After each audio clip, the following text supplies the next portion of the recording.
Então, a partir de agora, nós vamos conversar sobre o novo Código de Processo Civil com o meu colega de faculdade da Universidade Católica de Pernambuco, o Roberto Campos Gouveia Filho, que é professor universitário, advogado militante aqui em Pernambuco, no Nordeste, e foi assessor por mais de 2 anos de desembargador do Tribunal de Justiça do Estado de Pernambuco. É um profundo conhecedor de direito processual.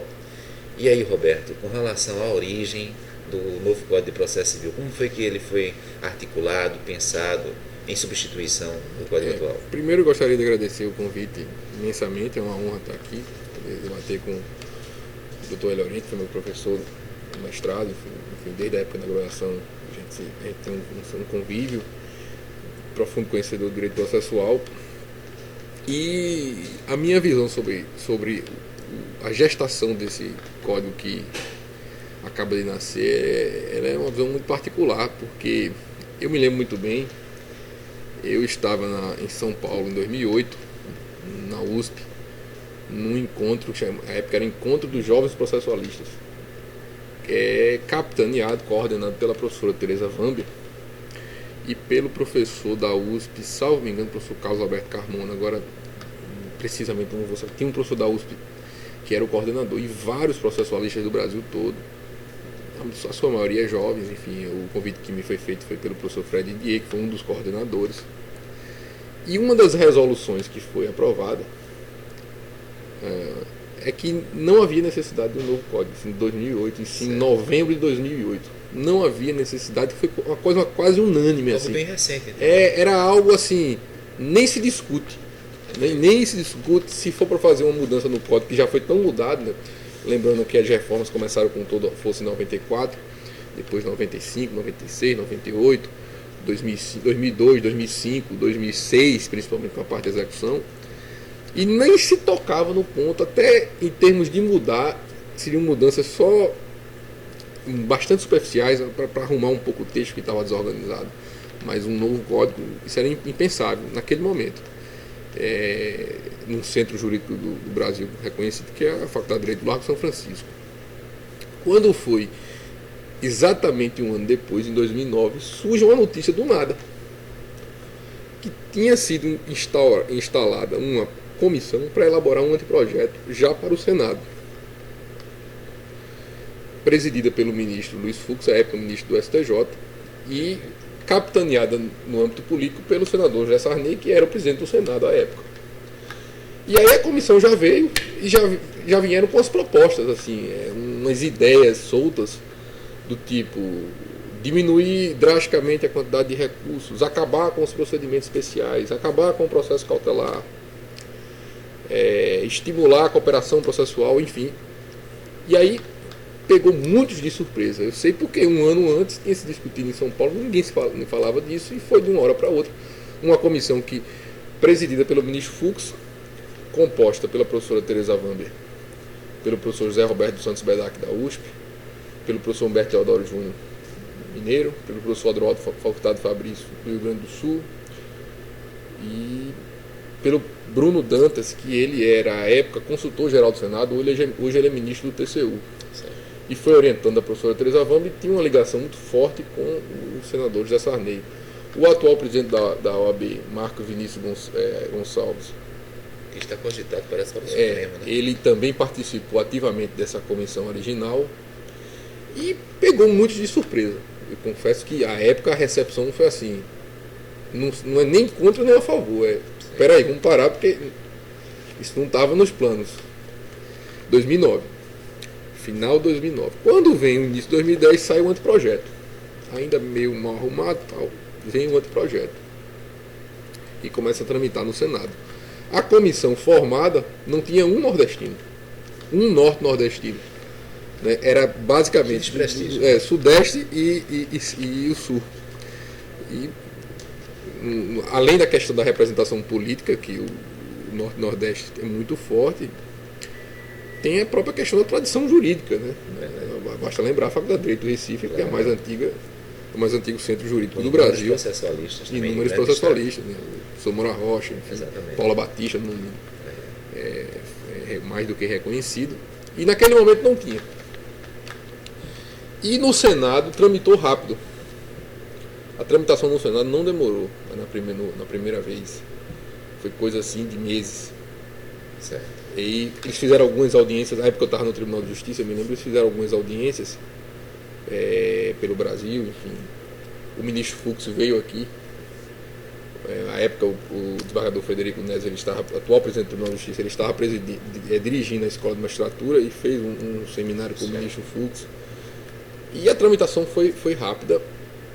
Quando foi para a Câmara, a coisa mudou. O relator sorteado, o escolhido, enfim, foi um baiano, né, o deputado Sérgio Carneiro. Suplente, né, teve até uma discussão na época se o suplente poderia presidir uma comissão especial para a elaboração de um código. Teve essa discussão, mas ele acabou presidindo. E aí a composição da comissão de juristas que deu assessoria aos deputados teve outra visão, né? Quem capitaneou essa comissão foi o professor Fred Dias Júnior. O professor Leonardo Cunha, aqui do Estado, também foi chamado, inicialmente pelo deputado Bruno Araújo. Depois ele ficou assessorando um deputado mineiro, porque o Bruno Araújo deixou essa comissão. E aí mudaram muita coisa. Não foi só uma mudança na textualidade, foi uma mudança na substância, para melhor ou para pior, mas enfim, muita coisa veio diferente. E acho que as bases desse código são as bases que a Câmara fincou, que são, a meu ver, a questão de uma maior autonomia da vontade no processo. Esse é um ponto que merece ser destacado. Se pudesse distinguir o princípio com o correspondente instituto que te faz concluir. A questão da autonomia da vontade se dá, primeiro, por uma previsão expressa, né, em termos dos negócios processuais. Negócios processuais esses não apenas sobre o direito material, porque isso aí já existe atualmente, que é transação, renúncia, enfim, mas negócios processuais sobre o processo. A conformação do processo, por exemplo, pensar num acordo entre as partes para dizer como seria o procedimento, ou uma ampliação de um prazo. O prazo de resposta, em vez de ser como tradicionalmente de 15 dias, até 15 dias seria maior. Isso é muito interessante. Agora, até que ponto isso é possível? Porque o grande problema aí não é possível negócios processuais. O grande problema é até que ponto pode haver negociação processual. Pode haver negociação processual, por exemplo, para suprimir um recurso? Agora, então, e o contrário, né? Que é muito, muito pior, eu penso. Não é suprimir um recurso, se acrescentar um recurso. Pode haver uma negociação processual para mudar a competência, não a competência relativa, que já é possível, pela causa da eleição de foro, mas a competência absoluta. Por exemplo, no âmbito da justiça... Esse código com relação aos recursos, pegando já o teu note, ele diz haver simplificado, pelo menos é a promessa, houve uma simplificação recursal. E eu não concordo. Pois bem, queria que falasse um pouquinho sobre isso. Eu não concordo, eu acho... Minha primeira mirada sobre o texto final acerca desse ponto é dizer que não houve essa simplificação recursal, não houve essa diminuição de recursos. Pelo contrário, em termos pragmáticos, penso que o sistema está mais ainda tendente à recorribilidade. Por quê? Aí vamos lá, vamos por partes. Primeira ideia foi acabar com o agravo retido. E como é que foi feito isso? Eles tentaram taxar as hipóteses do agravo de instrumento, tal como era no Código 39, tal como é, por exemplo, no Código de Processo Penal, o recurso de distrito. Tentaram taxar aquelas hipóteses e dizer do tipo, o que não estiver aqui não é recorrível. Não é recorrível, mas também não preclui. Será alegado lá na frente. Eu trabalhei no tribunal e eu começava a perceber que as causas no tribunal elas chegavam maiores do que começavam. Em vez de elas chegarem menores, vários problemas iam surgindo ao longo da tramitação. Várias questões iam surgindo processuais e isso ficava para o tribunal decidir. Então, do ponto de vista da efetividade e principalmente da duração razoável, eu não concordo com essa ideia de que as decisões tomadas no curso do processo não podem precluir. Não hão de precluir. Porque a ideia é que a causa ela vai diminuindo. Ela vai sendo fracionada. Você acha, portanto, que esse código faz... E aí o que acontece na prática? Primeiro, defende-se a ideia da não recorribilidade naquele momento, mas também não preclui. Segundo, nada impede, nada vai impedir, e aí quem vai poder impedir são os tribunais, principalmente o STJ, é você utilizar de outros meios para o recurso, como o mandado de segurança.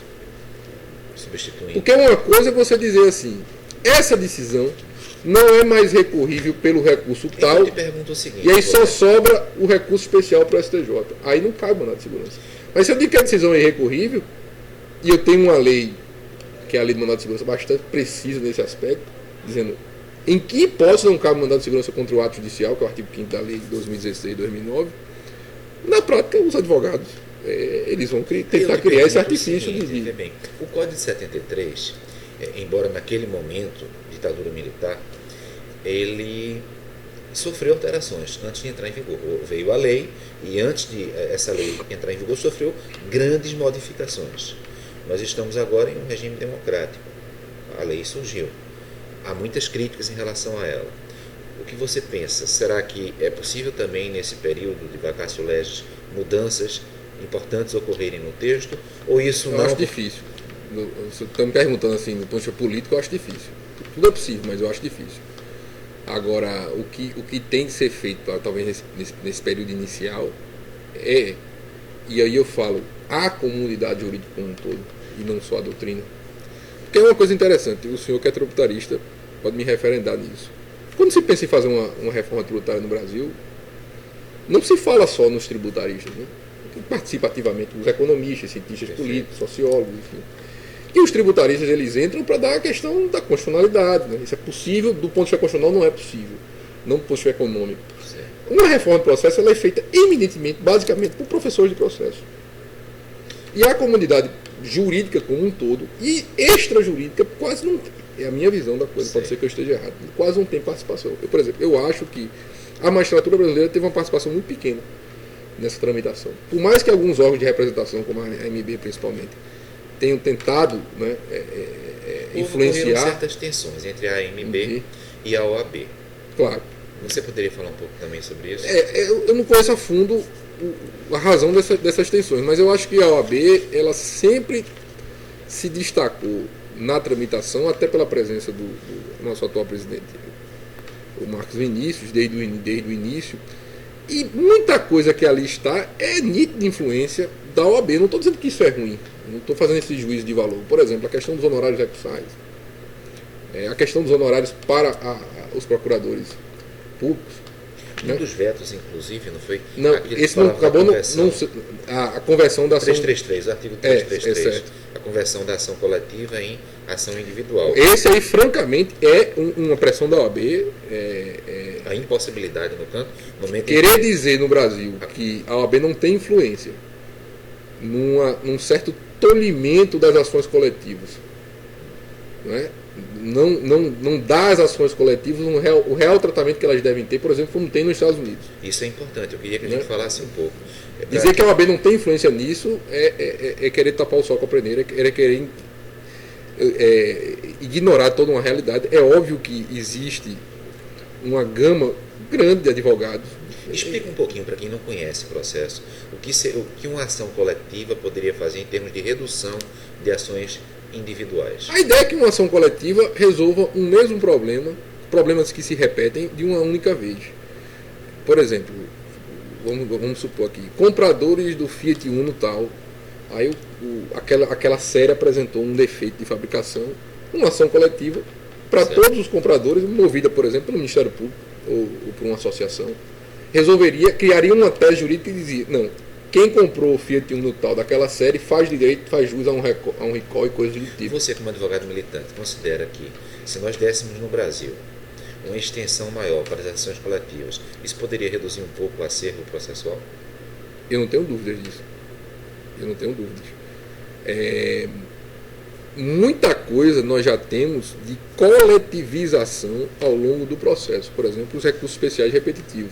E agora o IRDR, o Incidente de Resolução de Demandas Repetitivas. Mas a coletivização pré-processual, o verdadeiro tratamento às ações coletivas, eu ainda vejo isso de uma forma assim muito...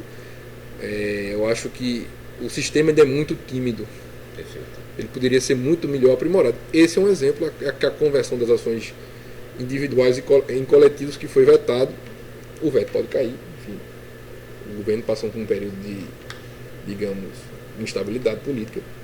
Não acredito que isso vai acontecer, até porque esse veto não é um interesse próprio do Poder Executivo, embora tenha as causas que envolvam o poder público, só que tem um detalhe.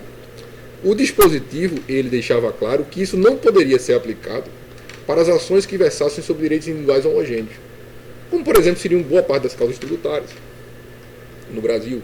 Então, essas não se submeteriam ao regime de coletivização, de poderem ser coletivizadas. Então, penso que o interesse do governo... O pessoal percebeu, é verdade. O parágrafo 2º do 333 impossibilitava esse instituto no que diz respeito à tutela de direitos individuais homogêneos. Direito do consumidor, direito tributário, enfim. Então me parece que o interesse do governo, enquanto governo, nisso não é tão grande. O interesse é mais de algumas corporações, de alguns grupos sociais, como a OAB, isso é inegável. Um processo coletivo muito forte vai diminuir o número de causas e vai, claro, tirar uma fatia de mercado considerável. Então, eu te pergunto, por exemplo, as causas previdenciárias. Né? O Código também fala que pretende tornar o processo mais rápido, mais justo, mais coeso e, se ele é mais rápido, mais barato. Só que parece, em relação aos honorários, que para quem perde a causa, ao invés de o processo se tornar, conforme a promessa, mais barato, ele pode se tornar mais caro. O que você pensa a respeito disso? Nós estamos discutindo, ontem discutimos também sobre isso. Um ponto muito interessante, porque eu acho que não se pode ver isso uma visão muito maniqueísta. Certo. De um lado, nós temos um problema sério, que são as demandas de massa e os litigantes habituais, em que o Estado é um dos maiores, se não o maior. São, digamos assim, réus contumados. E às vezes, e muitas vezes, de causas perdidas. A esses eu penso que a mão tem que ser mais dura realmente. Porque só se entende uma lógica econômica. Essas grandes empresas, por exemplo, as empresas de telefonia, elas não vão fazer acordos por fazer. Tudo ali é calculado. Quanto é que elas ganham com o processo judicial? Quanto o processo judicial é lucrativo? Quanto para ela vai sair favorável? Deixar para fazer um acordo depois de 10 anos com a causa tramitando e não lá na origem. Então, Roberto, eu vou propor para você digamos, um sistema, mas falamos primeiramente... Por outro lado, né, sim, tem a questão das causas individualizadas mesmo, problemas de vizinhos e coisas do tipo, em que, assim, a tese não é tão simples, o réu sempre tem de perder. A gente não pode transformar, como diz o professor Barbosa Moreira, o processo civil num processo penal para o réu, né? Mas eu falei assim, a parte que perde pode ser o autor, pode ser o réu. Pode ser o réu, teria o processo mais caro. Mas note, então, ultrapassada essa primeira etapa demiúrgica de formação do código, o código foi dividido em livros. Foi em livros. Né? Em parte, na verdade, né? Parte geral e parte especial. Parte geral, exatamente. E o que é que você acha? Veio a ideia da parte geral. Retornou a ideia da parte geral, que já contestada no código anterior. Parece que sob o argumento de que uma parte geral faria com que questões difíceis viessem a se tornar um pouco mais fáceis em nome dos princípios constitucionais, dessa aproximação do direito processual com o direito constitucional. Fala um pouco. Eu tenho uma tendência, como estudioso do direito, uma tendência um tanto analítica. Embora eu não acho que a analítica vai resolver todos os problemas, mas eu acho que a analítica é um conhecimento prévio que todos têm de ter. Dentro dessa tendência, eu vejo com muito bons olhos essa ideia de uma parte geral, para deixar a coisa, digamos assim, mais clara.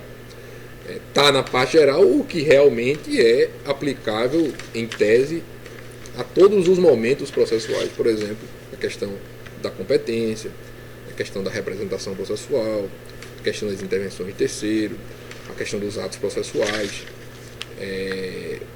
Eu creio que isso foi muito bom. Ajuda não só na análise, no estudo, como na aplicação. Isso aí foi uma tendência de dividir os códigos de parte geral e parte especial. Começou lá no Código Civil Alemão. Em verdade, Teixeira de Freitas já tinha feito isso, né, no esboço do Código Civil dele, 40 anos antes do Código Civil Alemão. E essa tendência foi sendo seguida aqui no Brasil com o Sheila Código Freitas, Civil. que sofreu muito, não é? Em razão desse código não aceito, terminou não sendo aceito. É verdade. Nós temos o Código Penal assim dividido. Imagina um Código Penal sem parte geral, né?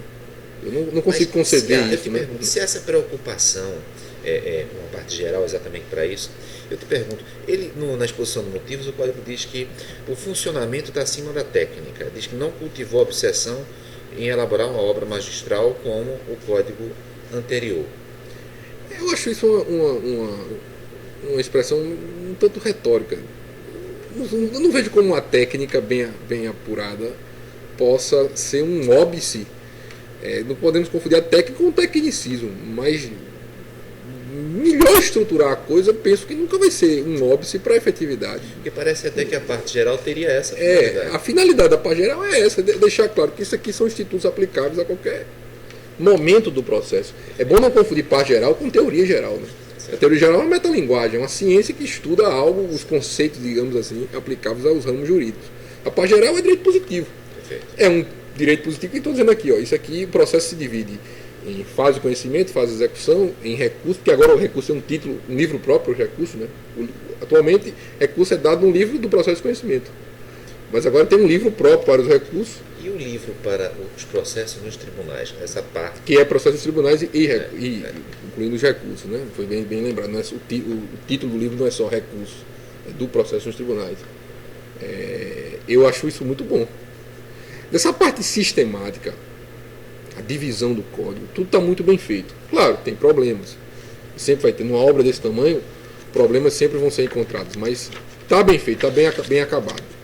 As críticas que eu mais faço são críticas mais pontuais a institutos especificamente, a tratamentos dados a alguns institutos, como por exemplo as tutelas provisórias. Mas Fala um pouquinho a estrutura de urgência, de evidência. Veja, isso aí foi uma polêmica muito grande. Começou com a ideia, isso não é de hoje, essa ideia vem pelo menos de 10 anos, de acabar com o atual livro 3, que é o livro do processo cautelar, embora se saiba desde sempre que nem tudo que ali está é processo cautelar propriamente, né? Processos cautelares satisfativos, enfim, tudo aquilo que a gente já sabe. Então, essa ideia foi encampada desde sempre. Vamos acabar com o livro 3. Deixar claro, quer dizer, existem cautelares que resguardam o resultado útil do processo principal e essas, em princípio. Exatamente, existem cautelares que realmente realizam o direito. Só dar um exemplo bem prático aqui. Até 94, quando não tínhamos a atual redação do artigo 273 do CPC vigente, do CPC atual, o sujeito para fazer uma cirurgia cardíaca precisava de uma ordem judicial para que o plano autorizasse a cirurgia. Ele tinha que se valer do processo cautelar, ele tinha que entrar com a cautelar inominada, enfim, depois no prazo de 30 dias da efetivação entrar com uma ditação principal, mas em verdade o que ele queria era a própria satisfação, a realização do direito dele. Bloqueio dos ativos financeiros ficou muito, a ponto de vir todas aquelas medidas provisórias e restringindo, né, a concessão de liminares contra o poder público, que o Supremo depois na ADC número 4 referendou a constitucionalidade. Mas enfim, então teve essa ideia de acabar com o livro 3, acabar com toda aquela estrutura do processo cautelar e trazer a cautelaridade para um âmbito das tutelas jurisdicionais antecipadas. Até o texto da Câmara, o título dessa parte, que no texto final são os artigos 294 a 311, chamava-se tutela antecipada. Eles tratavam a tutela antecipada como um gênero, do qual seriam espécies, a tutela antecipada satisfativa e a tutela antecipada cautelar. Por uma questão eu vou usar uma palavra aqui forte, mas me parece que é mais isso do que tudo, de vaidade doutrinária, principalmente alguns professores da USP, especialmente o professor José Roberto dos Santos Bedak, que tem a tese de livre docência dele sobre isso. Houve a alteração do título. O título é tutela provisória. Tutela provisória é o gênero. Da tutela provisória eu extraio, conforme a própria sistematicidade do texto, eu extraio a tutela de urgência e a tutela de evidência, que é bom frisar, vem sendo pensada desde sempre também. Ela entrava dentro de uma espécie de tutela antecipada satisfativa. Então, mas no texto atual seria uma tutela provisória. A tutela de urgência se divide em tutela de urgência antecipada e a tutela de urgência cautelar.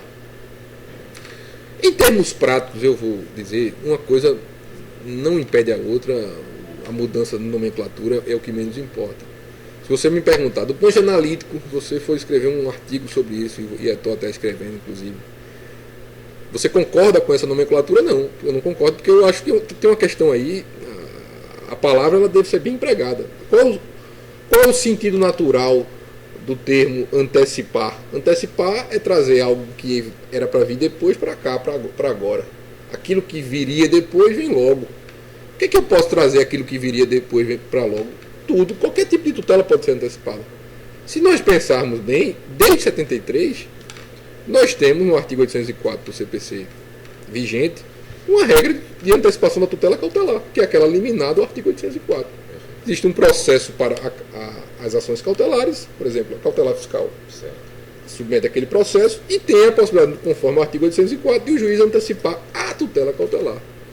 Então eu prefiro tratar tudo como tutela antecipada mesmo, da qual são espécies a tutela cautelar e a tutela antecipada satisfativa do direito. E na tutela antecipada satisfativa nós temos aquelas que são dadas por força da urgência, que são os casos mais comuns, e também a tutela de evidência. Que seria, não precisa, é interessante isso. Né? O que seria a tutela de evidência? É bom frisar isso. Esse termo tutela de evidência foi cunhado pelo ministro Luiz Fux, quando da tese dele de titularidade na UERJ. É um livro chamado Tutela de Segurança e Tutela de Evidência. E ele fez questão de que esse termo constasse do texto do código. Inclusive, era uma das coisas que ele não abria mão. Né? É dependendo do perigo. Tem Porque normalmente há aqueles requisitos, né, tradicionais do perigo da demora, exatamente, aparência do bom direito. No caso, o perigo da demora fica, digamos assim, num campo de absoluta inexistência. Não precisaria haver o perigo da demora, bastaria que houvesse um juízo de probabilidade. Exatamente. Né? Tem uma informação de bastidores interessante, que quando o projeto foi para a Câmara, o relator ele teve o cuidado de conversar com o ministro Fux. Certo. De saber o que ele não abria mão. Certo. E uma das coisas foi essa. Que não mexa não só nas hipóteses, como no termo. Que o termo tutela de evidência não seja tirado, não seja colocado outro. Então a tutela de evidência, como o professor Hélio bem disse aqui, é uma tutela antecipada, que no CPC, no texto, chama-se provisória, dada independentemente do perigo. Eu uma vez já fiz uma pesquisa histórica sobre isso. Eu até orientei um trabalho de monografia. E a conclusão parcial que eu cheguei é que a tutela de evidência é mais antiga do que a de urgência. Que o processo romano clássico ele não conhecia a figura do perigo da demora. A figura do perigo da demora foi uma construção quase medieval, já do momento em que o processo romano se vulgariza. Qual era a ideia do processo romano? Existia basicamente dois tipos. Existiam os que eles chamavam de ordo iudiciarum privatório, que era o procedimento ordinário, cuja primeira fase se dava perante o pretor, o magistrado romano, que admitia ou não, e aquilo ia para um árbitro julgar. Mas o árbitro só podia dizer o direito, o árbitro não tinha império, não tinha como executar nada disso. Agora, paralelo àquelas causas que iriam para o procedimento ordinário, nós tínhamos os interditos. E o mais famoso desses interditos continua em vigor até hoje, que é a liminar possessória. O que era o interdito? Você chegava naquela hipótese, o pretor, num juízo de cognição sumária, verificava a verossimilhança e ordenava, independentemente do perigo. Há um indício aqui de um esbulho possessório, então ordena a reintegração de posse. Isso era a verdadeira tutela de evidência. Mediram direito de fórmulas, né? Na época do direito romano. É verdade. Então, essa ideia de tutela de evidência ela não é nova. O que pode ser tido como novo é uma certa, digamos assim, vulgarização dela, não no sentido ruim de vulgarização, mas no sentido de expansão das hipóteses de cabimento. E ela é uma coisa, penso que mais do que necessária. Tem um estudo que é um trabalho que eu reputo fundamental, de um juiz federal, inclusive colega seu, embora ele atue perante o tribunal, acho que é terceira, né? São Paulo é terceira. Né? Terceira região. É juiz federal em Ribeirão Preto, que é o Eduardo José da Fonseca Costa. O livro chama-se O Direito Vivo das Liminares. Por que o direito vivo das liminares? Porque a base dele é a pragmática. Ele faz um estudo pragmático das liminares, mostrando como a pragmática é refratária ao sistema. Como o nosso sistema, no caso o artigo 273, que impõe para a concessão da tutela antecipada o binômio fum e boniuris, perigo em mora, ele acaba se tornando, na prática, quase irrelevante. É que nós temos a questão do tempo, mas vamos terminar Certo. com esse Não argumento. pode parar, né? Não, pode Não, continuar. por exemplo, no âmbito de uma liminar em direito tributário muito comum, Certo. uma retenção de mercadoria indevida. Você reteve mercadoria apenas para cobrar tributo. Não pode, tem segundo Supremo muito antigo. Sanção política, né? Sanção política, enfim. O período da demora aí é relevante? Constatando realmente que aquela mercadoria está toda correta, que a empresa, enfim, dona da mercadoria não tem nenhum problema tributário de outra ordem, só uma questão meramente de tributo não pago. Você vai analisar a fundo o período da demora? E aí Ou o período da demora fica parecendo mais uma questão retórica, né? Assim, veja, eu tenho direito porque ele não pode reter minha mercadoria para cobrar tributos, conforme inclusive o entendimento simulado do STF. E o perigo da demora é o fato de eu me submeter a isso. Aí eu vou aproveitar essa tua colocação para dizer que no próximo bloco a gente vai falar um pouquinho sobre a questão da execução, porque talvez um dos pontos mais frágeis do direito brasileiro atual seja o processo de execução. Não tenha dúvida, né? O grande calo, né? Então, no próximo bloco, em razão da nossa divisão de tempo, nós vamos continuar começando a falar sobre o processo de execução. Tá certo. Tá bem? Tá bem.